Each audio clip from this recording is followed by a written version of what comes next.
Okay, let me have your attention, please. We're getting ready to get underway here.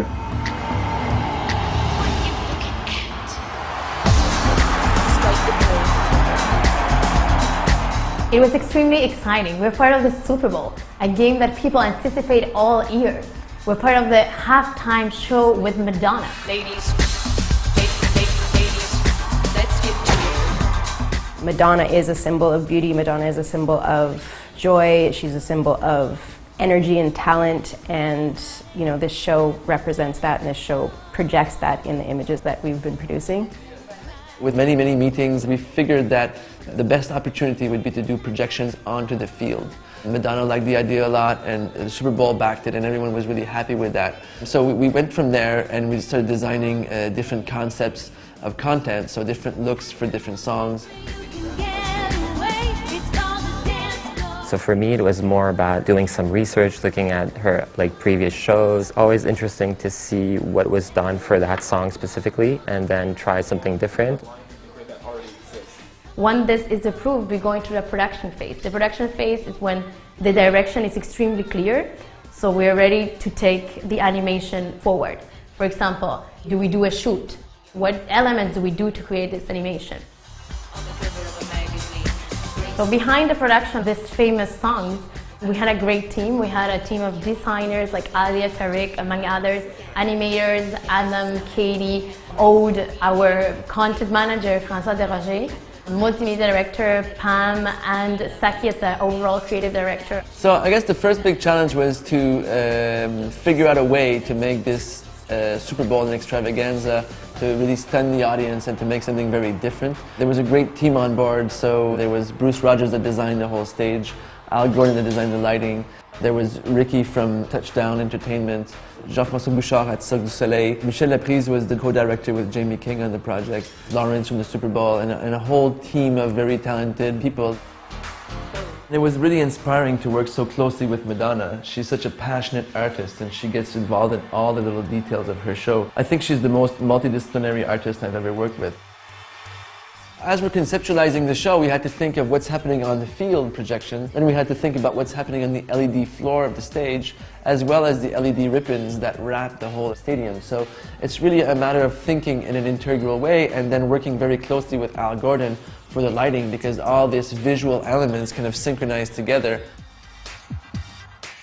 So one of the essential tools in the Moment Factory's process during the production and integration, actually during the conception too, it's the maquette. The maquette is a scaled model of this real stage, and then we had this projection surface that it was the fabric used for the projection, was deployed before the show so we could project. We had 32 HD projectors that were stacked in groups of 4 so we could get the necessary brightness for the camera. So we have our LED stage, is a stage that is 125 feet. This is brought up by carts that were set up by volunteers at the halftime that we had 7 minutes to set up, so the team did a great work. Set designer Bruce Rogers built that specifically for that. Then we had 12 minutes of the show, 5 songs in those 12 minutes, 7 minutes to dismantle. So there's a lot of adrenaline involved from all the team. So we've been projecting everything that we've done on this maquette to visualize what it's going to look like, and filming it as much as we can to see how the cameras are going to capture it and to see if the effect is actually working.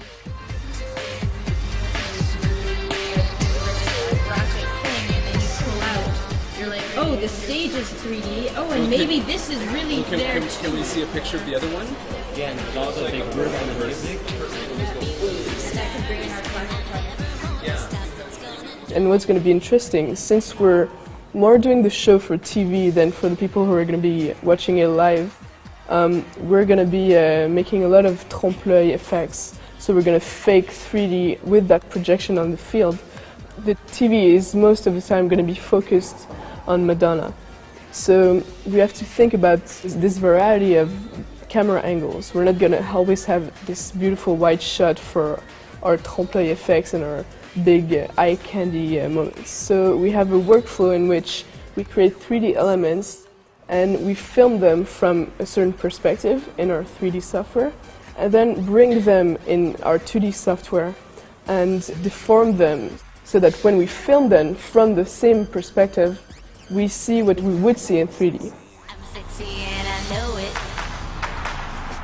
We also wanted to bring it to a new place, a fresh place, a place that would be also appropriate for the Super Bowl. So I think that really presented an interesting challenge to us, the fact that the audience is so wide and the language, the design language has to be broad enough to really appeal to such a big audience.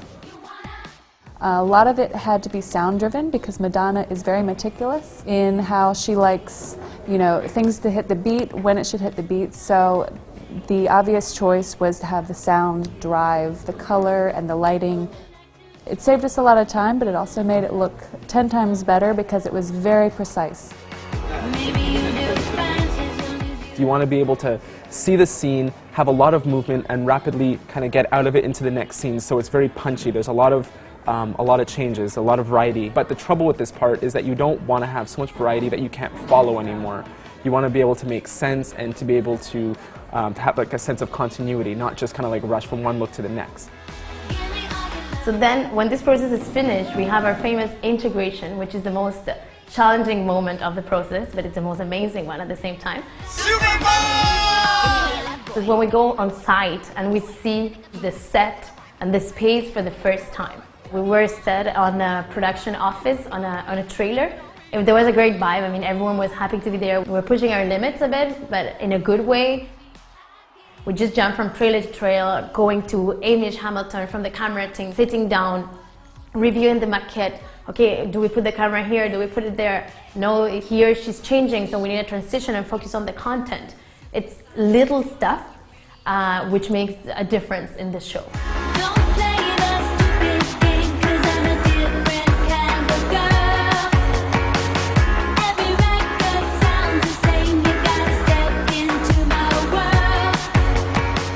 A few days before the show, we had to let go. It was all in the hands of Jason Rudolph, which was the video programmer, and it really came together in an amazing way.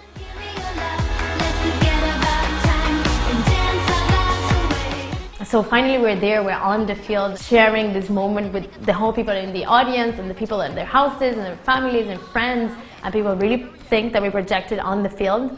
So it was great to see that live.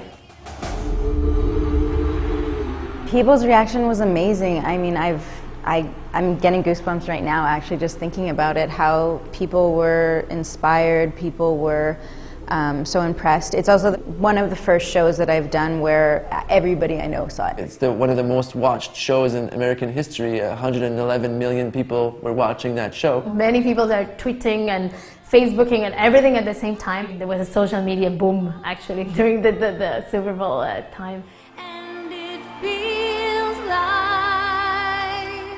I'm definitely a fan of Madonna. I think any creative person in a way should be a fan of Madonna just because of the boundaries that she's pushed as a female artist. As an artist in general, she's really laid the way in so many directions for us, and it was an honor to be able to work on this project for her.